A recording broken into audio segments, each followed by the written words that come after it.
Maxaa ciyaarta soo dhawaada muuqaalkii maanta wuxuu ku bilaabanayaa in lagu magacaabo Saaf wuxuu nool yahay kaligiisa wuxuuna sameysanayaa quraacdiisa ninkan waa nin xirxiran mana laho asxaab waana nin aan la hadlin dadka sidoo kale ninkan wuxuu ka shaqeeyaa meel lagu xanaaneeyo xayawaanada waliba xayawaanada eeyaha marka la joogo shaqadiisa waa nin shaqadiisa si fiican u guto wuxuuna la ciyaaraa xayawaanada asigoo ka raadiyo farxad waana meesha kaliya oo ku dareemo farxad marka la joogo xayawaanada maalmaha kamid ah asigoo u soo socdo xaafadiisa oo soo raaca bas ayuu wuxuu arkaya gabar aad u qurux badan wuxuu soo ag fadhiisanayaa gabartii wuxuuna ku tuurayaa laba eray oo ku soo jeesato kadibna wuxuu weydiinayaa magaceeda waxayna ku leedahay waxa la dhahaa Hali waa la isbaranayaa meeshan waxa ka dhacayso isbarasho wuxuu u sheegayaa inuu dhigto asiga wili college iyadana wuxuu u sheegaysaa inay ka shaqeyso maqaayad Saaf wuxuu weydiirabay inay isla soo cabaan kafay laakiin nasiib xumo waxa la soo gaaray xaafada Hali waxayna istaajisanaysaa baska wayna ka tagaysaa Saaf meesha city uu ku niijabay wuxuu imaanayaa xaafada wuxuuna internet ka baarayaa magaceeda wuxuu helayaa magaceeda wuxuu gudaha u galayaa profilkeeda wuxuuna halkaas ku arkayaa sawiradeeda waxaana profilka uu qornaa inay tahay single maalintii ku xigtay wuxuu aasanayaa shaqadiisa ninka waardiyaha ee joogay shaqadiisa ayuu wuxuu weydiinayaa gabdhaha si loo shukaansado wuxuu u sheegayaa inayna muhiim ahayn gabdhaha si loo shukaansado ee muhiim tahay gabarta inay ku qanacdo asiga wuxuuna u sheegayaa haddii gabarta ku qanacsan tahay asiga inuuna muhiim ahayn hadal iyo lacag iyo style iyo labisba asiga ma u ekeen mid ku qanco hadalkaas wuxuuna iskaga tegayaa meesha waxa ka hor imaanayso naag kala shaqeyso meesha eeyaha wuxuuna ku leedahay waxaa xanuunsan ee uwac dhakhtarka eeygan wuxuu ahaa mid aad duq u ah Saaf iyo gabartii waxay keenayaan eeyga cisbitaalka doctorkii wuxuu u sheegayaa eeygan inuu yahay ee duq ah wuxuuna u sheegayaa inuu haysto xanuun oo ka soo reysanaynin doctorkii wuxuu leeyahay eeygan waxaan ku dhufanaynaa cirbadaas oo ah mid lagu dilaayo laakiin waxa ka diidaya Saaf wuxuuna leeyahay eeygan waa eeyga kaliya saaxiib kala ahay ay ka dilin dhakhtarkii wuxuu leeyahay haddii saas tahay eeygan iska qaado mana daaweynayo laakiin Saaf ayaa wuxuu go'aansanayo in la dilo eeyga dhakhtarkii wuxuu bilaabayaa inuu ku dhufto cirbada eeyga eeygiina meeshaas ayuu ku dhimanayaa Saaf asigoo murugaysan ay wuxuu soo qaadayaa eeygii meedka ahaa Saaf wuxuu helayaa qolkaas oo ah qol sir ah wuxuuna ku yaalaa meesha ka shaqeeyo oo lagu xanaaneeyo eeyaha Saaf wuxuu u naqanayaa xaafadiisa wuxuuna galayaa profilka Hali Saaf wuxuu ahaa mid ka helo Hali wuxuuna sawiradeeda u daawanayay si aan caadi haynin Saaf wuxuu bilaabayaa inuu soo qaato buugaas oo ku qoraayo waxay necab tahay iyo waxay jeceshahay wuxuuna dib u fiirinayaa boostiyada soo dhigtay asigoo meeshaas ka qaadanayo fikradahaas oo ah waxay soo dhigtay oo ku soo qorto meesha inuu ka ogaado waxay necab tahay iyo waxay jeceshahay Saaf wuxuu soo xirinayaa dhar labis ah wuxuuna soo aasanayaa maqaayadii ka shaqeynaysay Hali waxa halkaas ka shaqeynaysay oo joogto maalintaas city Hali waxaan u muuqatay qof aad u qurux badan Saaf uu fadhiisanayaa waxaan u imaanayso Hali ayuu wuxuu ku leeyahay miya xasuusataa laakiin iyada ma xasuusanin waxayna ku leedahay waxaas iska dhaafay dalabka dhiibo laakiin asiga wuxuu sii watay hadalkiisa wuxuuna soo xasuusinayaa Hali meesha kula kulmay wuxuuna ku leeyahay waxaan ahay xariifkii kula kulmaysay baska Hali way soo xasuusanaysaa wuxuuna ku leedahay hadda ayaa ku soo xasuustay xariifkan wuxuu u sheegayaa inuu ka helay waxayna ku leedahay waxaan leeyahay boyfriends ama saaxiib Saaf ayaa wuxuu ku leeyahay waxa ii sheegaysaa been laakiin iyada ayaa wuxuu ku leedahay kuma sheegayo been laakiin asiga ayaa markale wuxuu ku leeyahay waxaan ka soo arkay profilkaaga inaad tahay single Hali habeenkii markay ka baxdo shaqada way cabsoonaysaa waxayna dareemaysaa inay qof daba socdo waxaana daba socday Saaf Hali markay guriga imaato waxay fiirinaysay daaqada gabartii guriga wada degiyihiin wuxuu sheegi doontaa inay qof daba socday maanta oo dhan laakiin saaxiibadeeda waxaasoo dhan wuxuu maleynaysaa wax been ah Hali waxay u caanaysaa saaxiibkeeda hore ee kala tageen laakiin asiga maahan mid ka qabanaya taleefanka waqtigaas Hali maalinta ku xigtay waxay aasanaysaa maqaayadii ka shaqeynaysay laakiin maqaayad waxaa loo keenay ubaxaas oo ah mid aad u qurux badan Hali waxay carafsanaysaa ubaxa waxaana la socotay warqadaas oo aheeday karaal noqo wixii hore oo dhacay Hali waxay u maleynaysaa saaxiibkeeda hore Erik inuu u soo diray Hali waxay u tegaysaa saaxiibkeeda hore Erik sidoo kale wuxuu ka shaqeeyaa asigana maqaayad lagu gado cabitaanada Hali wuxuu ku leedahay adiga ma ii soo diray ubaxa laakiin Erik wuxuu ku leeyahay ubax dhan kuuma soo dirin aniga Hali way cabsoonaysaa wayna wareeraysaa waxay shiisanaysaa sigaar waxa daba socday oo goobtaas ugu imaanayo Saaf wuxuu isku dayayaa inuu la hadliyo Hali wuxuuna ku leeyahay ubaxa aniga ayaa kuu soo diray wuxuu cararaysaa gudaha waxayna soo wacanaysaa saaxiibkeeda hore Erik ayaa imaanayo meeshaas Erik soo socday wuxuu fiirku bilaabayaa Saaf wuxuuna ku dhacayaa Saaf dhulka Erik wuxuu maqaayada ka tuurayaa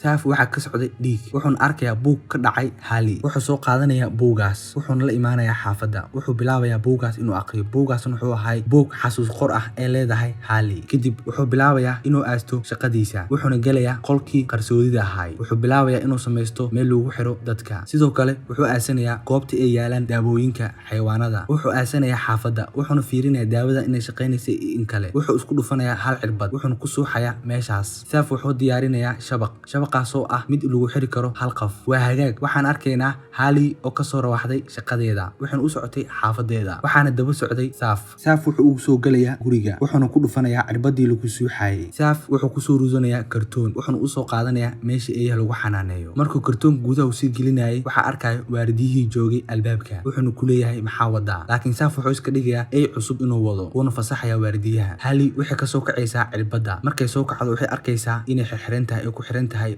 meeshaas oo ah meel ayna aqoonin. Sidoo kale waxay isku dayaysaa inay iska furto meesha waxay isticmaalaysaa cijadeeda laakiin waxa ka jabayso cijada waxaana dareemaysaa xanuun waxayna bilaabaysaa inay qayliso laakiin qof ma maqlaynin. Qolkan ayaa wuxuu ku yaalo dhulka hoostiisa qof ayaa wuxuu maqlaayo qayladeeda wuuna soo aasanayaa laakiin waa ninkii meesha ku soo xirtay. Saaf wuxuu u keenayaa geeda ku saxarooto inuu ku kaadiso. Sidoo kale wuxuu u keenayaa cunto wuxuuna ku leeyahay waxa u malaynayaa inay ilaawdo magacayga wuxuuna u sheegayaa magaciisa wuxuuna ka diminayaa nalka wuuna iskaaga tegayaa. Haley markuu baxo waxay isku dayaysaa inay iska furto laakiin maahan mid macquul ah. Maalintii ku xigtay waxa uu imaanayo Saaf iyadoo hurdayso ayuu wuxuu siinayaa biyo sidoo kale wuxuu u keenay cuno iyo cunto. Haley waxay weydiisanaysaa caawinaad waxayna ku leedahay maxaa kaa sameeyay oo igu soo xiratay laakiin waxaan u jawaabaynin Saaf wuxuuna markale iskaaga tegayaa goobta. Haley waxay isku dayaysaa musqusha oo sameeyay ninkan inay isticmaasho laakiin waxa imaanayo jiir waxay ka cabsoonaysaa jiirkaas waxayna ku dilaysaa meeshaas. Maalintii ku xigtay sida caadigeeda waxa uu soo noqonayo Saaf. Haley waxay ku leedahay Saaf ma iska kedishi taas ayaa dhaantay sidaa laakiin Saaf ayaa wuxuu ku leeyahay hadaaro inaa ku dilo mar hore ayaa ku dili karin laakiin ma rabo inaa ku dilo wuxuuna u sheegayaa inuu u qaaday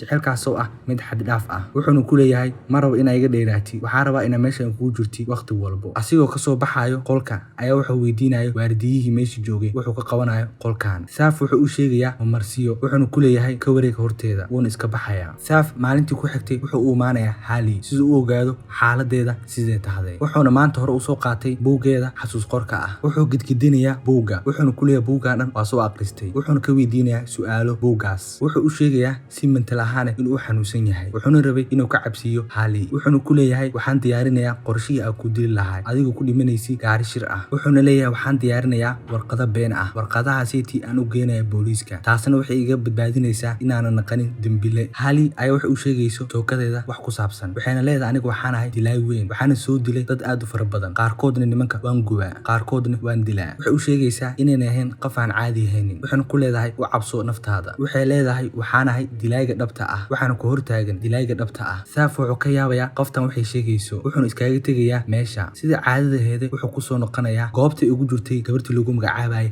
Haley iyo asiga waxa dhex marayo sheeko aad u fara badan wuxuuna iskaaga tegayaa mar kale goobtaas. Maalintii ku soo xigtay wuxuu ku soo noqonayaa goobtii. Haley waxay ku leedahay waxaan dareemayaa qaajo aad u fara badan waxaan u baahanahay cunno laakiin asiga ayaa wuxuu ku dhihi doono kuma siinayo cunto tan waxay ku noqonaysaa cinqaab. Saaf oo ka tagayo oo albaabka sii xirayo ayaa wuxuu ula hadlaysaa hadallo qurux badan oo jilicsan laakiin Saaf wuu soo jiidanaya hadalladaas wuxuuna iskaaga tegayaa meesha. Ninkii waardiyaha ayaa wuxuu fiirinayo maanta wax ku jiro qolkan markuu Saaf baxo wuxuu soo aasanayaa qolkii qarsoodida ahaa wuxuuna goobtaas ku arkayaa gabar ku jirto. Ninkii waardiyaha wuxuu bilaabayaa inuu ka furo silsiladii ku xirnayday meeshaas laakiin waxa gadaashiis ka imaanayo Saaf oo wato bir. Ninkii waardiyaha Haley wuxuu u sheegaysay inuu nin meeshan ku soo xirtay oona rabay inuu dilo. Ninkii waardiyaha gadaashiis waxa ka imaanayo Saaf wuxuuna ku dhufanayaa madaxa. Haley wuxuu ku leedahay waxa qabatay shaqo fiican waxayna ka cabsiinaysaa Saaf asiga dhan uu isku darsoomaya waxayna ku leedahay sideen ku arkin booliiska ninkan hilibkiisa oo dhan waa inay jartaa. Saaf wuxuu soo qaadanayaa sekafeero wuxuuna bilaabayaa inuu lafihiisa macna jirkiisa isku jajaro jirkiisa qayb ka mid ah wuxuu siinayaa eeyihii ku jiray meeshaas lafihiisana wuu duuduubayaa wuuna qarinayaa. Maalintii ku xigtay waxa uu imaanaya Saaf in u shaqeeyo qolada sirdoonka ah wuxuuna weydiinayay su'aalo fara badan waxaana la la'ay ninkii waardiyaha ahaa. Saaf wuxuu sheegayaa inuuna ogeyn asiga wax ku dhacay ninkaas. Ninkii sirdoonka ahaa oo weydiinaya su'aalaha ayaa wuxuu leeyahay hadduu ninkaasiitii adhoobtii labaayo ogaaw dembiga inuu kugu sii badanayo waxaana cabsi dareemaya waqtigaas Saaf. Ninkii sirdoonka ahaa wuxuu u sheegayaa in la socon doono xaaladiisa iyo dhaqaaqiisa waqtigan ka bilaabato. Saafna wuxuu ku sii abuuraysaa cabsi aad u fara badan. Saaf wuxuu u noqonayaa Haley ayaa wuxuu ku leeyahay Saaf adiga mii jeceshahay wuxuuna ku leeyahay haa waxayna ku leedahay jaceylka maxaa u malaysaa sidaan camal wuxuu ku leeyahay jaceylka aniga waan aqaanaa waxayna ku leedahay haddaa jaceylka taqaani oo jaceylka ii qabtay ee dhabka tahday itusi hadda jaceylka ii qabtay waxayna ku leedahay ii caday haddaa ay jeceshahay waxaan ogaanayaa inay jeceshahay farta iska gooy hadda wuxuuna bilaabayaa Saaf inuu iska gooyo farta wuxuu dareemayaa Saaf xanuun aad u fara badan wuxuuna iska gooyay fartiisa. Haley markaas waxay arkaysaa inuu ninkaaniiti u aqli lahaynbo waxayna bilaabaysaa inay midi dhuunta iska saarto waxayna ku leedahay waa isdilayaa wuxuu ku leeyahay ha isdilin waa ku ku jeclahay. Hali waxay ku adkeysanaysaa inay isdisho haddii kale oo ka saaro goobtii ku xiran tahay. Saaf wuxuu bilaabayaa inuu ka saaro meesha ku xirneeday. Markuu goobtii ku xirneed ka soo saaro waxay bilaabaysaa inay sisirato Saaf waxayna dhunkanaysaa Saaf.